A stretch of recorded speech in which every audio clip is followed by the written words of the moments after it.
দর্শক, এই মুহূর্তে সৈয়দপুর বিমানবন্দরে আছেন প্রতিনিধি মাহমুদুল, যুক্ত হচ্ছি তার সাথে। মাহমুদুল, প্রায় 2 দশক পর উত্তরবঙ্গের 3 জেলায় নির্বাচনী জনসভায় অংশ নিচ্ছেন বিএনপি চেয়ারম্যান তারেক রহমান। সর্বশেষ কি তথ্য আছে আপনার কাছে আমাদের জানাবেন। জি ধন্যবাদ প্রিয়া। আপনি আসলে যেটুকু বলছিলেন, আমি আপনাকে যে তথ্যটি দিতে চাই যে আসলে উত্তরবঙ্গ সফরে আসছিলেন এবং যে আপনি জানেন যে রংপুরে তিনি এসেছিলেন এবং শহীদ আবু সাঈদের কবর জিয়ারতের মধ্য দিয়ে যে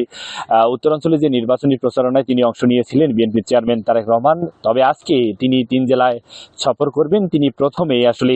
এই সৈয়দপুর বিমানবন্দরে তিনি 11টা নাগাদ, সকাল 11টায় কিন্তু তিনি এখানে ঢাকা শাহজালাল আন্তর্জাতিক বিমানবন্দর থেকে তিনি কিন্তু বিমানযোগে সৈয়দপুর বিমানবন্দরে আসবেন এবং এরপরে তিনি সেখান থেকে যে হেলিকপ্টার যোগে ঠাকুরগাঁয়ে তিনি নির্বাচনী জনসভায় যোগ দেবেন। সেখানে কিন্তু আসলে আপনি জানেন যে ঠাকুরগাঁয়ে নির্বাচনী যে আসন রয়েছে সেখানে বিএনপির মহাসচিব মির্জা ফখরুল ইসলাম আলমগীর তিনি সেই আসনে কিন্তু আসলে সেখানে জনসভায় তিনি যোগ দিবেন তারেক রহমান। এরপরে আপনাকে জানিয়ে রাখি যে দুপুর নাগাদ তিনি সেখান থেকে হেলিকপ্টার যোগে কিন্তু আবার যে উত্তরের জেলা নীলফামারীতে তিনি কিন্তু সেখানে যে নীলফামারী পৌরসভার যে বড় মাঠ রয়েছে সেখানে তিনি যোগদান করবেন এবং নির্বাচনী জনসভায় সেখানে তিনি বক্তব্য রাখবেন। এরপরে সেখান থেকে হেলিকপ্টার যোগে দিনাজপুরের যে বিরামপুর জেলা রয়েছে সেই বিরামপুর সরকারি কলেজ মাঠে সেখানে তিনি নির্বাচনী জনসভায় যোগ দেবেন এবং সেখানে তিনি আসলে প্রধান অতিথি হিসেবে উপস্থিত থেকে বক্তব্য রাখবেন। তবে আমরা জানি যে আসলে আপনাকে জানিয়ে রাখি যে এই যে আমরা সৈয়দপুর বিমানবন্দরে আমরা দেখছি যে তারেক রহমানের আগমনকে ঘিরে তিনি যেহেতু বিমানযোগে এখানে অবতরণ করবেন, কিছুক্ষণ আগেই এখন থেকে 10 মিনিট পূর্বে যে হেলিকপ্টার যোগে তারেক রহমান যে জনসভাগুলোতে যাবেন উত্তরের 3 জেলায়, আমরা হেলিকপ্টারটি কিছুক্ষণ আগে কিন্তু অবতরণ করতে দেখলাম এবং তিনি বিমানযোগে সৈয়দপুর বিমানবন্দরে আসা মাত্রই কিন্তু তিনি সেখান থেকে হেলিকপ্টার যোগে প্রথমে ঠাকুরগাঁয়ে, তারপরে নীলফামারী, এরপরে দিনাজপুরের বিরামপুরে কিন্তু তিনি সেই জনসভায় যোগদান করবেন। তবে উত্তরের এই 3 জেলার যারা নেতাকর্মী রয়েছে তারাও কিন্তু আসলে উন্মুখ হয়ে আছে যে এই অঞ্চলের নানাভাবে উন্নয়ন থেকে বঞ্চিত এই উত্তরের জেলাগুলো আসলে কিভাবে সাজাবেন তারেক রহমান, কি ধরনের বার্তা দেবেন, সেই বার্তাগুলো কিন্তু আসলে শোনার অপেক্ষায় উন্মুখ হয়ে আছেন এখানকার জনসাধারণ সহ যারা বিএনপির নেতাকর্মী রয়েছেন তারা কিন্তু সেটি মুখে রয়েছেন। আমরা দেখছি যে আসলে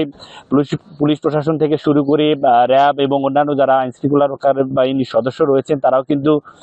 তার যে নিরাপত্তার স্বার্থে কিন্তু তারা আসলে বিমানবন্দরে রয়েছেন। আমরা কিন্তু দেখতে পাচ্ছি যে আসলে সেখানে মানুষজন কিন্তু বিশেষ করে নেতাকর্মীদের আগমন কিন্তু আমরা সকাল থেকে তেমন একটা এখানে বিমানবন্দরে যেহেতু তিনি অবস্থান খুব একটা সময় করবেন না, এরপরে কিন্তু তিনি যে নির্বাচনী জনসভায়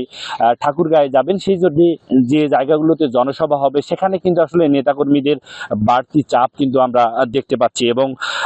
জানিয়ে রাখি যে আসলে এই যে উত্তরাঞ্চলের নানাভাবে উন্নয়ন থেকে বঞ্চিত এই অঞ্চলের মানুষ, বিশেষ করে তিস্তা মহাপরিকল্পনা বাস্তবায়ন সহ কি ধরনের বার্তা দিবে তারেক রহমান, কি ধরনের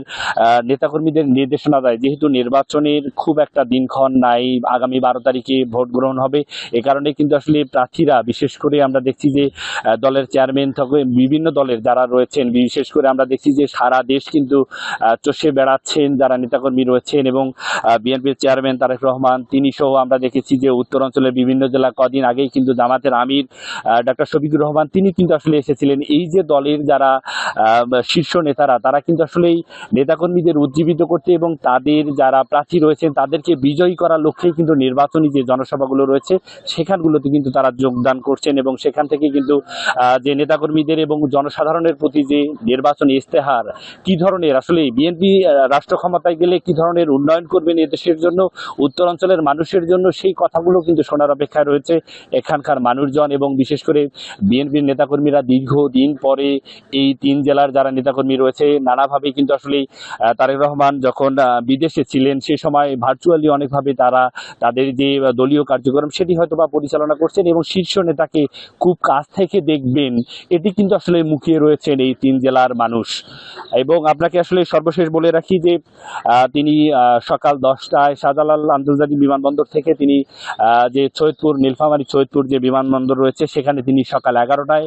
অবতরণ করবেন এবং এরপর এখান থেকে কিন্তু বিমান